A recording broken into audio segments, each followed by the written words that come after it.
high copy number and expression strains. Now, we have an important function to do. हम लोगों ने bacteria में अपना जीन ऑफ इंटरेस्ट डालना है and that bacteria will ultimately take that forward. Now, what do we want? हमें उसका copy number increase करवाना है और अल्टीमेटली उससे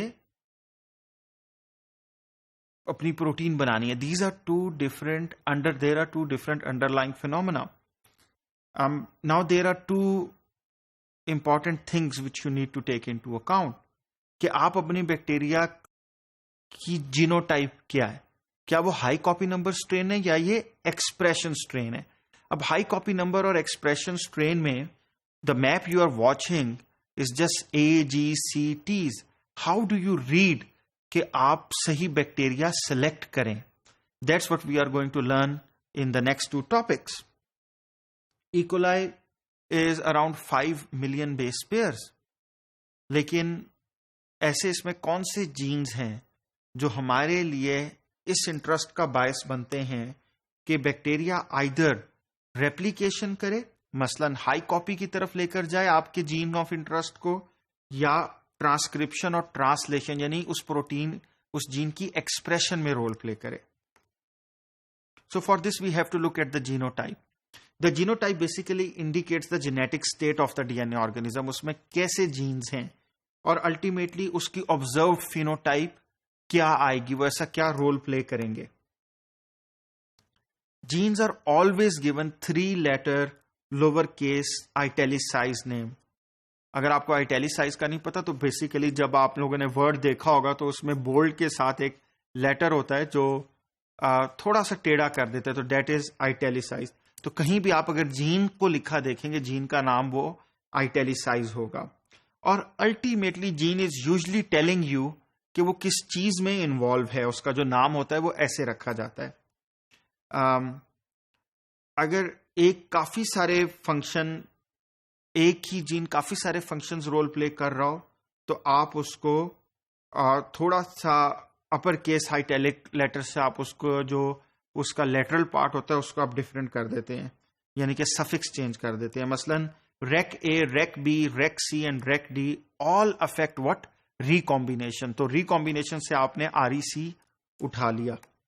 इसी तरीके से बाय कन्वेंशन जब भी आप E. coli की जीनोटाइप देखेंगे तो वो जीन लिस्ट नहीं कर रहा होगा जो उसके अंदर प्रेजेंट है. Usually it will be telling you that what genes have been modified, और ऐसे कौन से जीन हैं जो उसके जीनोम से डिलीट कर दिए गए हैं या जो डिफेक्टिव हैं. Minus and plus are usually added redundantly for the sake of clarity और to emphasise a wild type locus. Deletions of a gene के अगर आपने एक पूरा जीन सेगमेंट रिमूव कर दिया है, that is usually denoted by the Greek letter delta. And the insertion, अगर आपने कोई जीन डाला है तो that insertion is usually indicated by in this manner, जिसमें आपने एक कॉलन यूज किया होता है. मसलन in this particular case TN10 का जो जीन है वो TRPC जीन के अंदर डाल दिया गया है. तो जो TRPC है it's usually codes for a mutation in tryptophan biosynthesis, and TN10 is the gene which encodes resistance to tetracycline. Just to refresh your brains के टेट्रासाइक्लिन का जीन बेसिकली किसको कोड कर रहा था? एक एंजाइम को कोड कर रहा था.